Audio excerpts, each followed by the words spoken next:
वक्त हो गया है आज की पहली बहस का। घाटी में सेना एक ओर आतंकवादी और दूसरी ओर पत्थरबाजों का सामना कर रही है। सरकार और सेना आतंकवादी घटनाओं पर रोक लगाने की पुरजोर कोशिश कर रहे हैं, लेकिन लोकसभा चुनाव करीब आते ही एक बार फिर आतंक पर सियासत शुरू हो गई है। जम्मू कश्मीर की पूर्व मुख्यमंत्री महबूबा मुफ्ती सियासी लाभ के लिए आतंकवादियों पर मेहरबान नजर आ रही हैं। पहले आपको ग्राफिक्स के जरिए दिखाते हैं कि महबूबा मुफ्ती ने क्या कहा है। महबूबा मुफ्ती ने कहा कि आतंकवादियों के साथ बातचीत की पहल होनी चाहिए। जिनके हाथ में बंदूक है उन्हें बचाना हमारी जिम्मेदारी है। ऑपरेशन ऑल आउट को बंद किया जाना चाहिए। सरकार से उन्होंने ये बड़ी बातें कही हैं। महबूबा मुफ्ती ने स्थानीय आतंकवादी कश्मीर की मिट्टी के बच्चे हैं, ये भी कहना है महबूबा मुफ्ती का। पूर्व मुख्यमंत्री हैं। कश्मीरियों को मोहरा बनाया जा रहा है। उनका कहना है जिस तरीके से उमर खालिद और कन्हैया और उसके साथ 7 से 8 कश्मीरी बच्चों के ऊपर चार्जशीट दायर की है दिल्ली पुलिस ने, उसके बाद इन्होंने ये बयान दिया है। बंदूक संस्कृति खत्म होने से युवाओं को नई दिशा मिलेगी। बंदूक संस्कृति खत्म होनी चाहिए। जेएनयू प्रकरण में चार्जशीट सिर्फ बीजेपी का खेल है। उन्होंने यहां तक कह डाला कि 2014 में अफजल गुरु को जब फांसी कांग्रेस ने दी थी तो इस उम्मीद से दी थी कि चुनावों में कोई करिश्मा होगा। कांग्रेस हारी थी और अब वही हथकंडा बीजेपी हथिया रही है, अपना रही है। तो ग्राफिक्स के जरिए हम आपको दिखा रहे हैं कि महबूबा मुफ्ती ने क्या कहा। कन्हैया, उमर समेत बाकी कश्मीरियों पर जो चार्जशीट की गई है वो गलत है। ऑपरेशन ऑल आउट को बंद किया जाना चाहिए। सवाल ये उठता है कि क्या आतंकवादियों से बातचीत के जरिए सुधरेगा कश्मीर।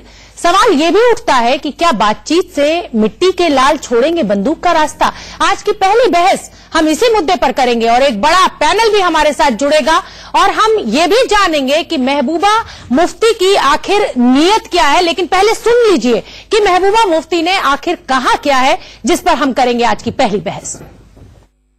यही मैंने जैसे पहले भी कहा है कि इलेक्शन 2019 इलेक्शन से पहले इस किस्म का कोई कार्रवाई ये इस पे शक होता है। आपको याद होगा 2014 के इलेक्शन से पहले इसी तरह कांग्रेस ने अफजल गुरु को 28 नंबर से उठा फांसी दी थी, ये सोच के कि शायद इस तरह वो 2014 के इलेक्शन में उनको कामयाबी मिलेगी, बीजेपी को लताड़ेंगे। और आज बीजेपी वही दोहरा रही है जो कांग्रेस ने किया 2014 में। आज उन्होंने एक तो कन्हैया है, उमर खालिद है, उसके अलावा जम्मू कश्मीर के कोई 7-8 स्टूडेंट है जिनके खिलाफ चार्जशीट किया गया है, जो बिल्कुल गलत है। ऐसा महसूस हो रहा है कि 2019 के इलेक्शन की तैयारी में जम्मू कश्मीर के लोगों को फिर से मोहरा बनाया जा रहा है, उनका इस्तेमाल किया जा रहा है, वोट की राजनीति हो रही है। तो चलिए, हमारे साथ चर्चा के लिए एक बड़ा पैनल मौजूद है। चर्चा की शुरुआत करें उससे पहले हम आपको सुनवाया हमने आपको कि मुख्यमंत्री ने क्या कहा, पूर्व मुख्यमंत्री ने, और मुख्यमंत्री उमर अब्दुल्ला और बीजेपी नेता कविंद्र गुप्ता ने भी क्या कह डाला इस मामले पे, वो भी सुन लीजिए आप। एतराज हमें इस बात पे है कि तब तो वो कुछ कर सकती थी उनके लिए, तब तो वो चीफ मिनिस्टर थी, वो यूनिफाइड कमांड की हेड थी, मरकज में उनका चलता था, प्राइम मिनिस्टर के साथ उनका रवैया और रास्ता जो है ठीक ठाक था, डिफेंस मिनिस्टर के साथ वो टेलीफोन पे बात करती थी। तो जब उनके पास ताकत थी तब तो वो गई नहीं इनके पास, जब वो इनके लिए कुछ कर सकती थी तब वो गई नहीं। आज जबकि हुकूमत रही नहीं, आज जबकि उनकी पार्टी में भी अब हालत खराब है, आज उनको दोबारा इन लोगों के घर याद आए। मुझे इस बात से एतराज नहीं है कि वो जा रही हैं, मुझे इस बात से एतराज है कि हुकूमत में रह के वो नहीं गई। उनको ये बातें सिर्फ हुकूमत के बाद जो है ये याद आ जाती है।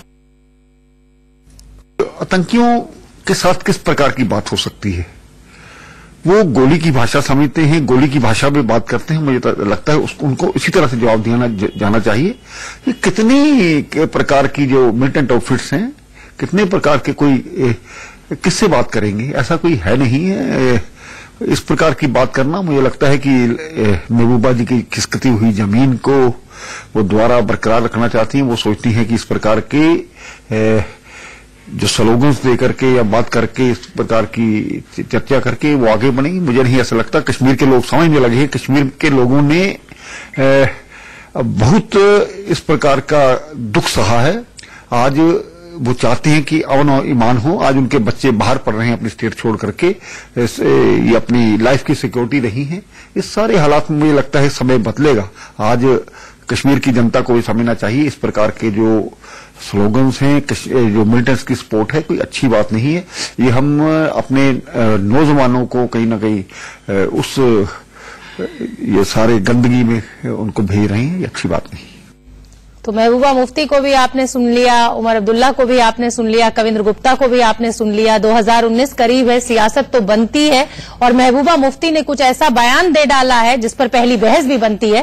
पैनल से मैं आपका तारुफ करा देती हूं। नवीन कुमार जी बीजेपी के स्पोक्स पर्सन हैं, मेरे साथ मौजूद हैं। नजमू साकिब साहब पीडीपी के स्पोक्स पर्सन हैं। Major general retired SP Sinha defence expert हैं। सुशील पंडित कश्मीरी पंडित हैं, मेरे साथ जुड़ेंगे। और शुभरांश राय जी पॉलिटिकल एनालिस्ट हैं। आप सभी का बहुत बहुत स्वागत। नवीन कुमार जी, आपसे शुरुआत कर लेती हूं। महबूबा मुफ्ती ये कह रही हैं कि कश्मीरियों को मोहरा बना रहे हैं। 2014 में अफजल गुरु को फांसी देके कांग्रेस ने मोहरा बनाया था और बुरी हार का मुंह देखना पड़ा था। अब कन्हैया और उमर खालिद और 7-8 कश्मीरी छात्रों के ऊपर चार्जशीट दायर कर आप जल्दबाजी में वही गलती कर रहे हैं।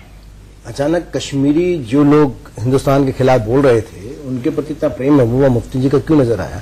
सबके सामने नजर आ रहा है। कश्मीर में ऑपरेशन क्लीन जो चल रहा है, आतंकवादियों का सफाया चल रहा है, वो अभी नहीं चल रहा। वो पिछले 2 साल से मोदी सरकार जब ने स्टेप लिया था केंद्र की तरफ से, तब से चल रहा है। और आतंकवादियों का सफाया होना देश के लिए भी बहुत जरूरी है। ये केवल कश्मीर के लिए, देश के लिए भी बहुत जरूरी है। जो आतंकवादी निर्दोषों की हत्या करता हो, उसका ना तो कोई धर्म है, ना कोई ईमान है, ना कोई मजहब है। मेरा ऐसा मानना है। चाहे वो महबूबा मुफ्ती के बयान को आप कैसे देखते हैं? मैं वही बता रहा हूँ। महबूबा मुफ्ती जी अगर आतंकवादियों की इतनी हितैषी है तो उनका देश वही होगा जो आतंकवादियों का होता है, ऐसा मुझे लगता है। लेकिन फिर भी मैं कहना चाहता हूँ कि आतंकवादियों का सफाया होना ही एकमात्र रास्ता है। जब तक आतंकवादियों का सफाया नहीं होगा, आज जब आपके साथ गठबंधन में नहीं है तो उनका हश्र वही होगा जो आतंकवादियों का हुआ। और एक दौर वो था जब सबसे बड़े मित्र के रूप में पीडीपी उभरी और आपकी सरकार बनाई। क्या उसने महबूबा पीडीपी ने कांग्रेस के साथ सरकार नहीं बनाई? आप मुझे अपनी बात का जवाब दीजिए ना। आप मेरे से सवाल कर रहे हैं, मुझे बताइए ना कि कांग्रेस के साथ सरकार हालात कश्मीर में 2014 के बाद बिगड़े हैं कि नहीं, इस बात पे जवाब दे दीजिए। हाँ, मैं वही दे रहा हूँ। सुनिए, कांग्रेस के साथ सरकार बनाई थी, आतंकवादियों को पाला गया था। भाजपा के साथ सरकार बनी, आतंकवादियों को पाला गया था। ये पले हुए आतंकवादी आतंकवादी कांग्रेस के साथ सबसे पहले सरकार बनी, ऑपरेशन आप अपनी नीतियों की हार क्यों नहीं मानते श्रीनगर जम्मू कश्मीर में? शोभराज सुनना पड़ेगा ना। 10 सेकंड सुनेंगे तो आपको मैं क्या कह रहा हूँ समझ पाएंगे। मैं भी वही बोल रहा हूँ, लेकिन आप शायद समझ नहीं पा रही हैं। मैं फिर दोबारा से बताता हूँ। मेरा कहना यह है कि कांग्रेस या एनसी ने कांग्रेस या पीडीपी के साथ जब सरकार बनाई है, तीनों ने मिलकर के अलग अलग, तब आतंकवादियों को पाला गया। उस समय आतंकवादियों को नाश नहीं किया गया। भाजपा सरकार में शामिल जब हुई, पीडीपी के साथ सरकार बनाई है, तब ऑपरेशन क्लीन चलाकर आतंकवादियों का सफाया किया। आप मुझे मेरा कहना यह, हमारी आपने ऑपरेशन क्लीन चलाया, आपने सर्जिकल स्ट्राइक किया, किसी को ऐतराज नहीं है। लेकिन 2014 तक टूरिज्म शुरू हो चुका था। आम आदमी बहुत आराम से छुट्टियां मनाने कश्मीर जाता था। कश्मीर में आतंकवादियों को आप पैदा कर ले, कश्मीर के अंदर आतंकवादी पैदा बढ़ते चले जाए और आप कहते टूरिज्म चल रहा है। क्यों बढ़ गए? आपकी नीतियों की वजह से बढ़ गए। आपने आतंकवादियों को बैठा दिया, आपने देश भर में आतंकवादी का हमला ये मानना पड़ेगा कि जिस गठबंधन में जिस पार्टी के साथ आपने सरकार बनाई, उसकी नीतियों की वजह से आतंकवादी बढ़े। लगा सकते हैं, चलिए ठीक है।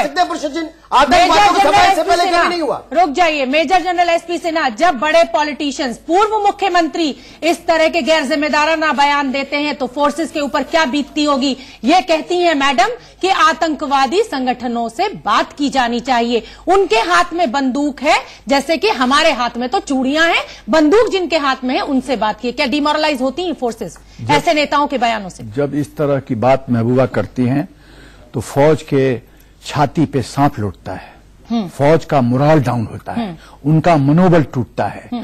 उनके मन में ये प्रश्न उठता है कि राष्ट्र की सुरक्षा क्या मेरी जिम्मेवारी है? जो सत्ता में हैं या सत्ता में कभी रहते थे, उनकी जिम्मेदारी नहीं बनती है राष्ट्रीयता बचाने के लिए, राष्ट्र सुरक्षा के लिए वो जिम्मेदार नहीं है। राष्ट्र सुरक्षा की जिम्मेदारी सिर्फ फौज की है क्या? एक तरफ पत्थर भी खाएं, आतंकवादियों से भी लड़े, एकदम। अगर बाढ़ आए तो बाढ़ में भी लोगों की मदद करें। हमारी कितनी बहनें विधवा होती हैं हर एक दिन, उसका हिसाब कौन देगा? और ये महबूबा, मैं तो कहता हूं कि इस देश का दुर्भाग्य है कि एक राज्य का मुखिया वो बन जाती है या बन जाता है जिसको सचमुच में राष्ट्र के साथ कोई प्रेम नहीं है, खाली सत्ता चाहिए, गद्दी चाहिए, पैसा चाहिए। जो औरत कहती है कि पाकिस्तान आतंकवादियों से बात करो, पाकिस्तान से बात करो, आतंकवादियों से बात करो, जो कहती है कि बुरहान, हमको पता होता है कि बुरहान वानी को फौज मारने जा रहा है तो मैं मरने नहीं देती, जो कहती है कि आर्टिकल 35 या 370 हटाए तो देश में कोई कंधा देने वाला नहीं होगा, जो कहती है कि 370 335A हटाए तो पाकिस्तान के कश्मीर के लोगों के साथ आत्मविश्वास होगा, जो कहती है कि एक्सेशन विथ इंडिया कश्मीर का वो कंडीशनल था। लेकिन एक फर्क तो आप देख रहे होंगे सिन्हा साहब कि इस बार जो ऑपरेशन क्लीन चलाया जा रहा है, जिस समय बर्फबारी होती है ये आतंकवादी गांव में शेल्टर लेते हैं, ये सबको पता है, लेकिन इस बार रिहायशी इलाकों में घुस कर सेना इनको मार रही है और सिर्फ इसीलिए मार पा रही है क्योंकि जो लोकल लोग हैं अब वो आजिज आ चुके हैं इन आतंकवादियों से। इसमें शोभना जी, आप जनाजे में देखिए कि किस तरीके से भीड़ उमड़ती है, तो जवाब तो खुद दे रही है कश्मीर की जनता। इसमें 2-3 बातें हैं जी। मैं कश्मीर के अपने भाइयों और बहनों से पूछना चाहता हूं, आपने पाकिस्तान ने आपको रेडिकलाइज किया और आपके हृदय में पाकिस्तान के लिए एक जगह, ये भी सच है। पाकिस्तान ने आपका क्या भला कर दिया ये 70 साल में, मुझे बता दीजिए। आपको पाकिस्तान का साथ देके आपको क्या भला हुआ, आपको ये बता दीजिए। आपकी टूरिज्म बैठ गई, एप्पल इंडस्ट्री बैठ गई, कारपेट इंडस्ट्री बैठ गई, आपका क्या भला हुआ मुझे बता दीजिए। आप यदि बर्बादी और खुदकुशी के रास्ते पे चलना चाहते हो तो चलो, आपको भगवान भी नहीं बचा सकता। मैं पूछना चाहता हूं कि ये जो महबूबा एक 2-3 बिंदु और उठा रही है कि ऑपरेशन ऑल आउट खत्म करो, arm forces special protection act खत्म करो। क्यों खत्म करें हम? आपको इसलिए कि पूरी आप छूट दे दें, इनकी राजनीतिक रोटियां पूरी नहीं, पूरी छूट दें, पूरी छूट दें। मैं तो कितना बार बोल चुका हूं कि हिम्मत है तो बुरहान वानी को बोलो आतंकी था। जो बंदा ड्रग एडिक्ट था, जो बंदा 14-15 लोगों को, पुलिस और फौजियों को मार चुका है, जो खाली पोस्टर बॉय बना हुआ था, आप उसको बोलते हैं कि हमको पता होता तो हम उसको मरने नहीं देते। आप जब पत्थरबाजों को बोलते हैं कि वो भटके हुए बच्चे हैं, भटके हुए बच्चे हैं। पाकिस्तान 20,000 रुपया देता है, मेरे पास सब फैक्ट फिगर्स है सोमना जी, बिल्कुल 20,000 रुपया देता है पत्थरबाजों के लिए, यदि प्रोफेशनल पत्थरबाज है। के बाद अचानक पत्थरबाजी में कमी आई, पैसा नहीं है, क्योंकि पैसा नहीं, FICN खत्म हो गया, एक इंडियन करेंसी नोट्स खत्म हो गया। पाकिस्तान में 2 फैक्ट्री थे, वो दुकान बंद। मुझे तो दुख लगता है कि लंदन से जिस कंपनी से करेंसी का प्रिंटिंग कागज खरीदा जाता था, उसी से हम लोग खरीदते थे। सोचिए, इतनी भी बुद्धि नहीं है। आप उसी दुकान से मिठाई ले रहे हैं जिससे पाकिस्तान ले रहा है। वो तो मिठाई में जहर घोलेगा, अब उस जहर को खाते रहिए। तो कहीं ना कहीं जो सरकारी नीतियां हैं, ये राजनीतिक दल है, ये बहुत बड़े जिम्मेदार हैं जिस हालात से आज हम लड़ रहे हैं। फिलहाल इस चर्चा को हम आगे बढ़ाएंगे, रुकना पड़ रहा है हमें एक छोटे से ब्रेक के लिए, और ब्रेक नहीं है ये, सिर्फ हेडलाइंस के लिए हम रुक रहे हैं, फौरन लौट रहे हैं, उस चर्चा के सिलसिले को आगे बढ़ाएंगे। बहुत ही गंभीर मुद्दा है जिस पर आज हम चर्चा कर रहे हैं। बहस के सिलसिले को आगे बढ़ाते हैं। हमारा मुद्दा यह है कि क्या महबूबा मुफ्ती की सलाह से कश्मीर के हालात सुधरेंगे। एक बड़ा पैनल मेरे साथ जुड़ा हुआ है। नवीन कुमार जी बीजेपी के स्पोक्स पर्सन है, नजमू साकिब साहब पीडीपी के स्पोक्स पर्सन है, वो भी हमसे जुड़ेंगे। Major general retired SP Sinha defence expert है, हमारे साथ मौजूद है। सुशील पंडित जी कश्मीरी पंडित हैं, वो भी हमसे जुड़ेंगे। शुभ्रांश राय जी पॉलिटिकल एनालिस्ट हैं। शुभ्रांश जी, आपका रुख करना चाहूंगी, सिर्फ राजनीतिक रोटियां सेकने की कोशिश है महबूबा मुफ्ती की, या सच में उनको जो लोकल बच्चे हैं जिनको वो कहती हैं कि हमारी मिट्टी के बेटे हैं ये आतंकवादी, उनकी चिंता है? देखिए शोभना, ऐसा है कि मेरा इसमें मानना थोड़ा अलग है। मैं ये मानता हूं कि कश्मीर हो या इस तरह का जो भी सेंसिटिव जगह है, वो राजनीतिक फुटबॉल है जो वक्त के साथ उसको खेला जाता है। 70 साल हो गए कश्मीर की समस्या को, 72 साल होने को आए। 72 सालों में वहां बहुत सारी घटनाएं घटी, लेकिन एक अच्छी बात यह थी कि टूरिज्म वहां जिंदा था।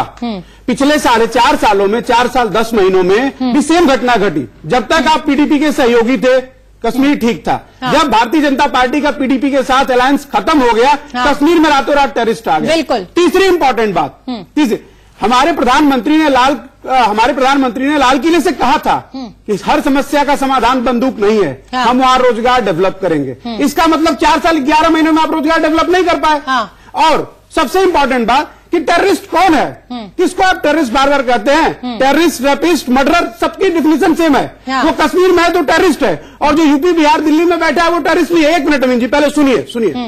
रही बात ये कि जिस कन्हैया और उमर खालिद ने दिल्ली में आपके सर पे चढ़कर जो भी डिस्कशन किया हो गया, जो बोला, उस फैसले को पेपर में लाते लाते आपको 4 साल लग गया। हाँ। इतनी बड़ी मजबूत तो आपकी व्यवस्था है। दूसरी इंपॉर्टेंट बात, अगर 70-72 सालों की आजादी के बाद कश्मीर में आपने रोजगार की ऐसी व्यवस्था की होती, अगर मेरा पेट भर रहा होगा तो मुझे बंदूक उठाने की क्या जरूरत है? और इसके लिए सिर्फ बीजेपी को नहीं कहा जा सकता, इसके लिए उतनी ही जिम्मेदार कांग्रेस भी है, नेशनल कॉन्फ्रेंस भी है, पीडीपी भी है, और तमाम वो राजनीतिक दल हैं जो सिर्फ राजनीति करते आए हैं। कश्मीर को हालात सुधारने की कोई कोशिश की नहीं है। नवीन जी जवाब दे दीजिए सुब्रहान जी का। मुझे आप जवाब देना है। पहली बात तो मैं क्लियर कर दूं, जनरल साहब ने एक बात कही थी कि जहां से कागज खरीदते हैं वहीं से पाकिस्तानी आतंकवादी भी नोट छापने के लिए कागज खरीदते हैं। वो कागज का समय था, कांग्रेस की सरकार थी, हमारे नहीं। ये मैं क्लियर करना चाहता हूं पहली बात। अरे सर, राजनीति क्या होगी? जिम्मेदारी बताने में दिक्कत है कि मैं जिम्मेदारी लूं कि कांग्रेस सरकार ले रही थी, मेरी जिम्मेदारी है। क्या बात कर रहे हैं आप? मैं बताऊंगा भी नहीं। आप लोग भटका देते हैं। इसमें भटकाना कहां से हुआ?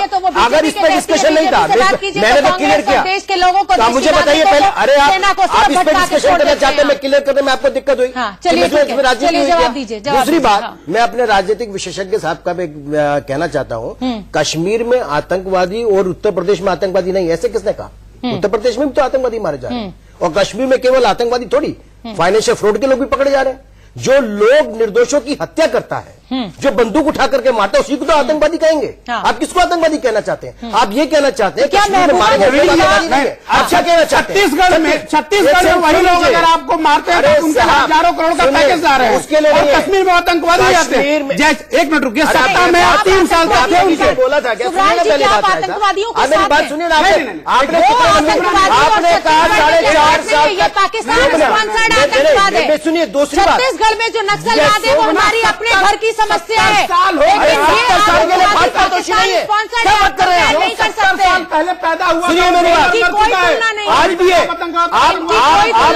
किसकी राजनीतिक रोटी सेक रहे हैं आप जानते हैं, लेकिन मेरी बात सुन लीजिए। मेरी बात का जवाब दीजिए। आपने कहा कश्मीर में मरने वाला आतंकवादी और दूसरे राज्यों में मरने वाला आतंकवादी नहीं, ये गलत है। जो बंदूक उठा करके हिंदू निर्दोष लोगों की हत्या करता है वो आतंकवादी है। जो दूसरे देश के इशारे पर सैनिकों पर गोलियां चलाता है वो आतंकवादी है। उसकी मौत होनी चाहिए, उसको मरना चाहिए, इसमें कोई शक नहीं है। मैं सैनिकों का सम्मान करता हूं जिसको मारते हैं। दूसरी बात आपने कही, ऐसी पार्टी के साथ दूसरी बात आपने कही, अरे सुनिए, वो भी बता रहा हूं, सुनिए उसका जवाब, जब पीडीपी की सरकार है, हालात कश्मीर में बिगड़े, उसका जवाब सुनना पड़ेगा, क्योंकि आपने सवाल किया तो जवाब भी सुनिए। पहले मैं राय साहब का भी दे रहा हूं, आपका भी दे रहा हूं। मेरे दूसरा, आपने कहा कि 4.5 साल तक आप पीडीपी के साथ सरकार में रहे, तब आतंकवादी नहीं और अब आतंकवादी बन गए। आतंकवादी राय साहब ने कहा था, सुनिए ना, मैं उसका जवाब, आपका भी जवाब दूंगा। मैं भी पहले इनका जवाब दे दूं ना। 4.5 साल में क्या हमने ऑपरेशन क्लीन चला करके आतंकवादियों को नहीं मारा वहां से सैनिकों ने?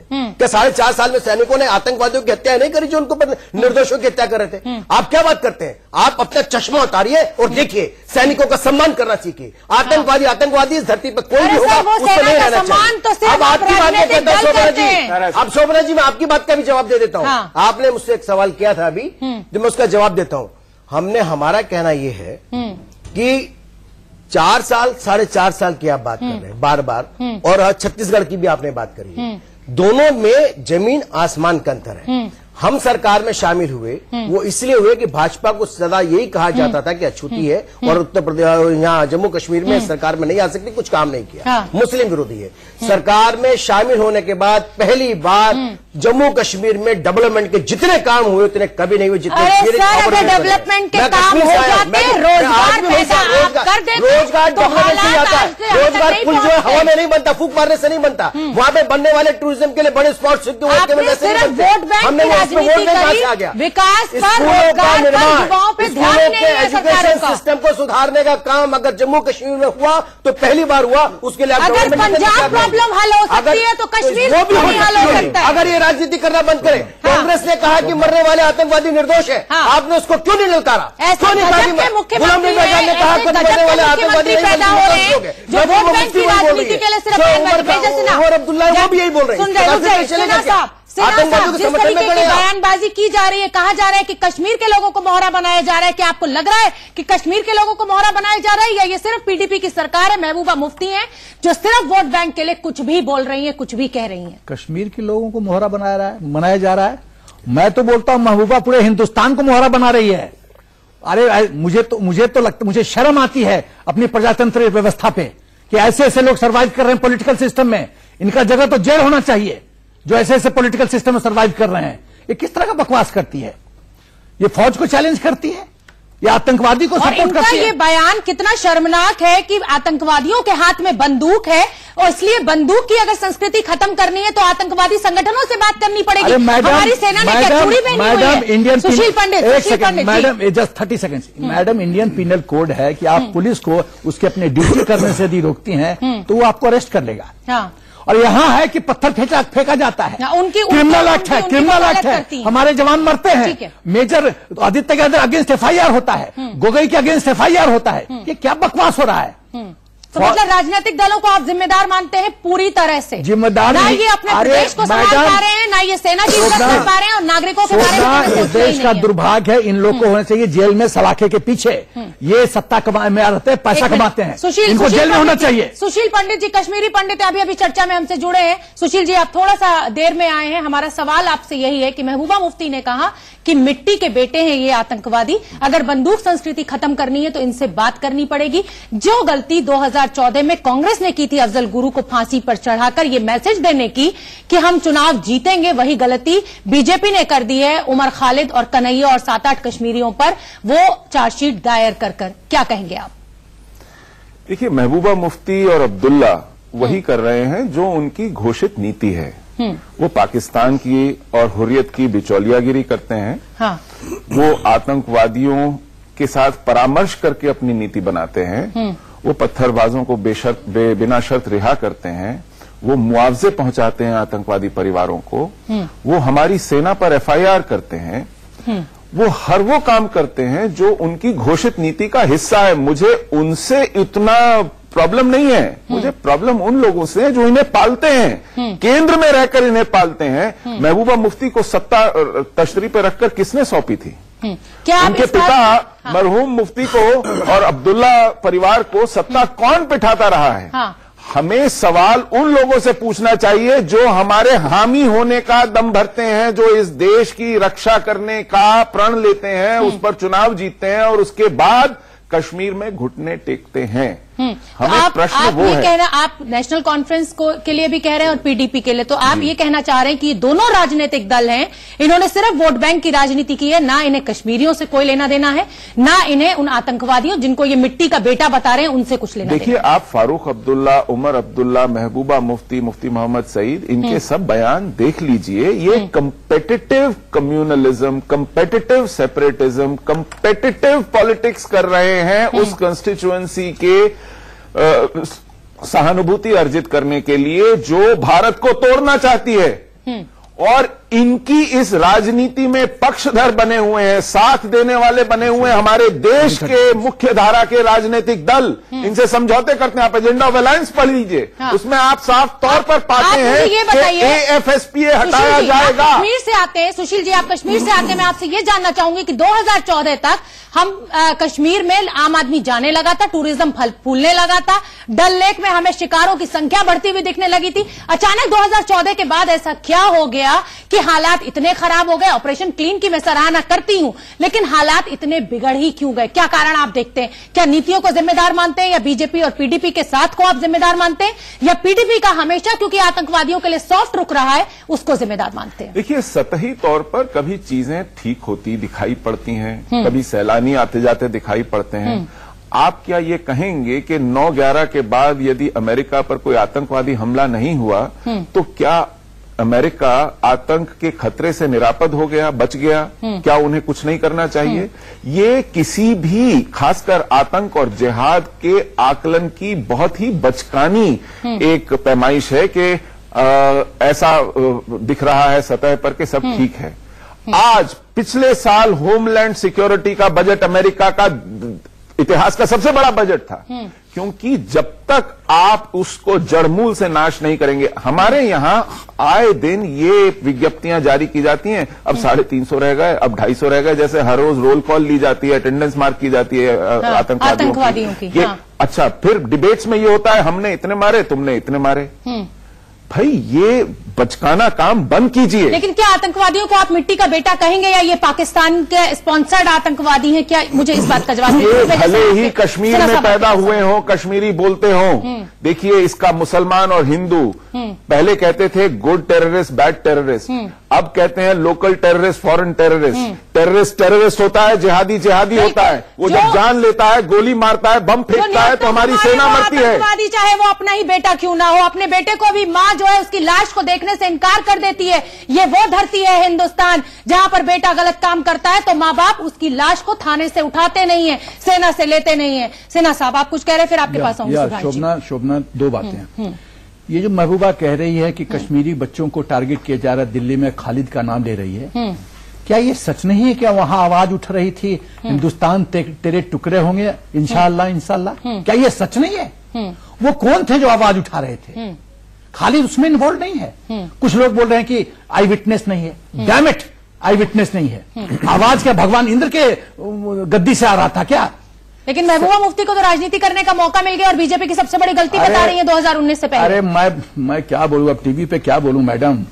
ये लोग का जगह है जेल, ये लोग का जगह है, इन लोग को पब्लिक हैंगिंग होनी चाहिए। महबूबा ऐसे आप जानती हैं जो 5-6 नाम कश्मीर लोग को पब्लिक हैंगिंग होना चाहिए। They don't deserve to be in politics. Sushil ji ये गांव राज्य का मुखिया इस तरह की बात कर रहा है। सुशील जी 30 सेकंड, हाँ प्लीज बोलिए। अब जो 5-6 नाम कश्मीरी युवकों के आए हैं, पहली बार आए हैं 3 साल में, इनके ऊपर लीपापोती करने का काम कौन कर रहा था? महबूबा के दबाव में इनकी शिनाख्त करने का न करने का काम कौन कर रहा था? आपने सिर्फ अनिर्बान और कन्हैया और उमर खालिद के नाम सुने थे। इन कश्मीरी लड़कों के नाम जिन्होंने मुंह पर पर्दे रखे हुए थे, ये पहचान लिए गए थे, लेकिन इनके नाम नहीं सामने आए थे। इनके खिलाफ FIR नहीं थी। 3 साल डिले किया गया वो महबूबा मुफ्ती के प्रेशर में किया गया, क्योंकि इनको वहां पर सत्ता बनानी थी, गठबंधन करना था। आप सोचिए 9 फरवरी को कश्मीर में गवर्नर का शासन था, NN वोहरा का शासन था 15 जनवरी से, क्योंकि महबूबा मुफ्ती सत्ता में आने में